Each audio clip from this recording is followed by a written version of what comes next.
Qu'est-ce que c'est? Une Bible? Tu lis la Bible, Ringo? Pas tous les jours. Au large biblique. Le podcast qui explore la Bible. Bienvenue à toutes et à tous sur Au large biblique, le podcast qui explore la Bible pour cet ultime épisode de notre série sur Rebecca après un long mois d'attente. Je m'en excuse auprès de vous. Je profite de ce dernier épisode de la série pour remercier aussi celles et ceux qui ont soutenu le site et le podcast au cours de ce mois, plus précisément Jean, Marie-Madeleine, Blaise, Aude, Germain, Jean-Noël, Jacqueline et Didier.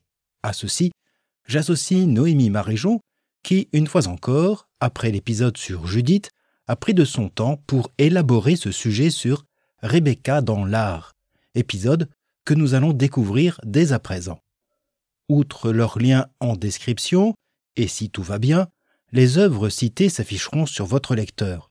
Je vous souhaite une bonne écoute, une bonne journée, une agréable soirée, et je vous dis à très bientôt sur Au large biblique.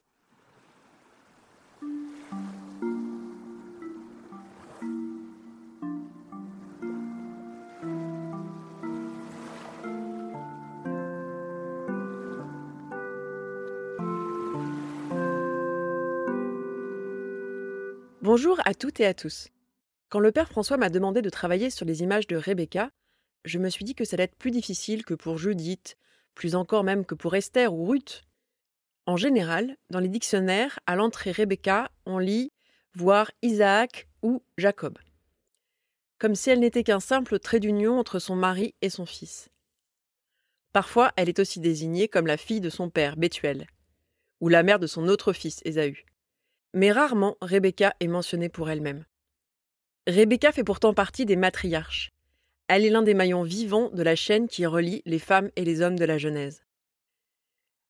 Les peintres se focalisent surtout sur un moment précis de son histoire, la rencontre avec son futur époux Isaac, qui a lieu après la mort de Sarah, voire même plutôt sur l'étape antérieure, celle de la rencontre au puits entre Rebecca et Eliezer.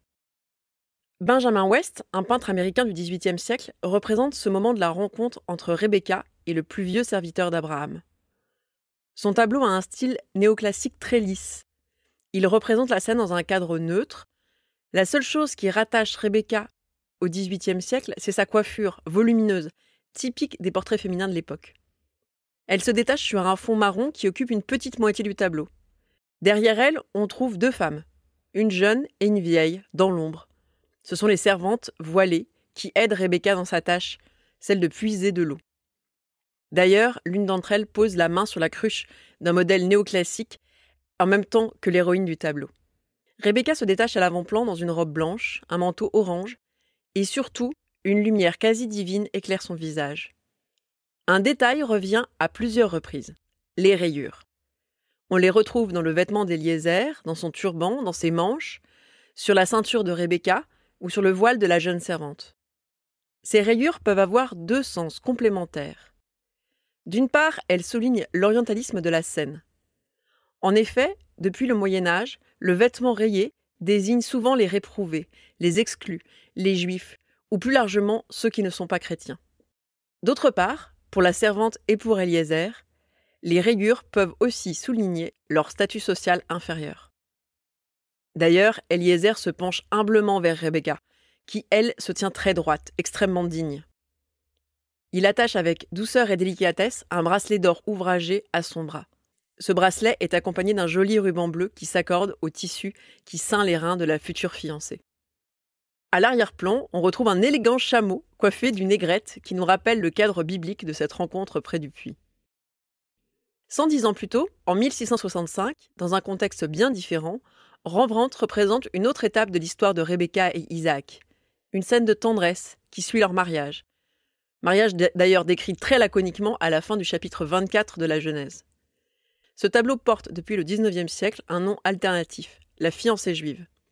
Ce titre, ajouté au traitement pictural du peintre hollandais, transpose la scène biblique dans l'intérieur intime d'un couple du XVIIe siècle. D'ailleurs, il y a même une plante verte au fond. Le jeune homme, dans un geste protecteur, a passé son bras gauche autour des épaules de la jeune femme. Son autre main est posée avec douceur sur sa poitrine.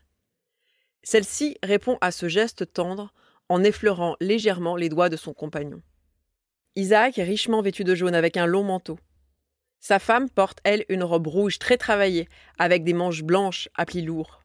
Une lumière douce entoure ce couple, mettant en valeur les bijoux précieux de la jeune femme, notamment les perles à ses poignets, à son cou, à ses oreilles, tandis que ses doigts sont ornés de pierres précieuses. Le peintre a peut-être représenté un couple de son époque sous les traits des personnages bibliques, insistant ainsi sur l'exemplarité du couple vétérotestamentaire. Rebecca est ici présentée comme une jeune fille extrêmement serviable, capable de quitter sa terre natale pour un homme, une famille et une terre qu'elle ne connaît pas, à l'image de Ruth ou d'autres femmes de la Genèse. Chez Rembrandt, le flou entre le réel et le biblique est assumé. Il cherche à incarner les personnages dans le temps et dans l'espace de celui qui regarde. Pour finir, changeons de médium. Passons des tableaux aux enluminures. Dans un manuscrit peint pour Louis de Laval au XVe siècle, les marges développent des scènes de l'Ancien Testament. Certaines sont très rarement représentées. On y retrouve, sur un cycle d'une dizaine d'images, des images de Rebecca. Tout d'abord sa rencontre avec Eliezer, auprès du puits, puis, juste après la mise en terre de Sarah, le peintre s'attarde sur la naissance des jumeaux, Jacob et Ésaü. Isaac est représenté en prière, derrière le mur de la chambre de la parturiente. Rebecca, elle, est dans son lit, entourée de 2 servantes, chacune tenant l'un des enfants emmaillotés. Au folio suivant, on retrouve une scène déjà vécue 2 fois par Sarah et Abraham. Un quiproquo autour du statut de la femme, soudain présentée comme une sœur pour protéger la vie du mari. Abimélec, roi des Philistins, convoque Isaac pour lui demander de justifier ce mensonge. Le peintre Jean Colombe dépeint Isaac en position de contrition. Rebecca est un peu en retrait, la tête humblement baissée devant le roi qui porte une imposante couronne et qui les réprimande. Dans l'image suivante, on assiste à la réconciliation et à la protection offerte par Abimélec à Isaac. La boucle est en quelque sorte bouclée lors de la dernière apparition de Rebecca dans ce livre d'heures, la scène de la bénédiction de Jacob. On peut faire un parallèle entre cette scène et celle de la naissance des jumeaux. La scène se déroule dans une même chambre, mais ici, plus de rouge, la chambre est tendue de noir pour marquer l'approche de la mort du patriarche.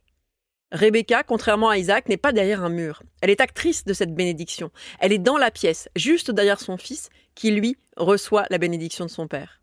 Et sur l'un des folios suivants, l'histoire recommence, si l'on veut. Le peintre représente la rencontre de Rachel et Jacob auprès d'un puits. Rebecca est l'une des matriarches les plus discrètes, en tout cas dans l'art. Les peintres se concentrent sur 2 moments, sa rencontre avec le serviteur ou bien son fiancé, alors qu'elle saute à bas d'un chameau, mais aussi la fin de sa vie, lorsqu'elle est représentée en femme âgée, comme l'éminence grise de son fils au moment de la succession de son mari. Contrairement à Judith ou à Esther, ces représentations n'insistent pas sur une action violente ou sur sa beauté, mais plutôt sur sa modestie, son sens du travail et son engagement à quitter sa terre et sa famille pour permettre la perpétuation de l'alliance divine. Son lien en particulier avec son fils Jacob la pousse à une certaine roublardise dans les conseils qu'elle donne à son mari. C'est un petit peu hors des attendus des normes bibliques.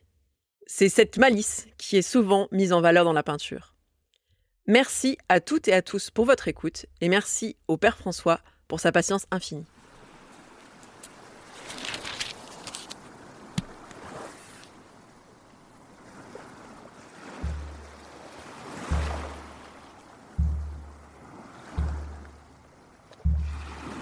Au large biblique est un podcast créé et animé par François Bessonnet, prêtre et bibliste.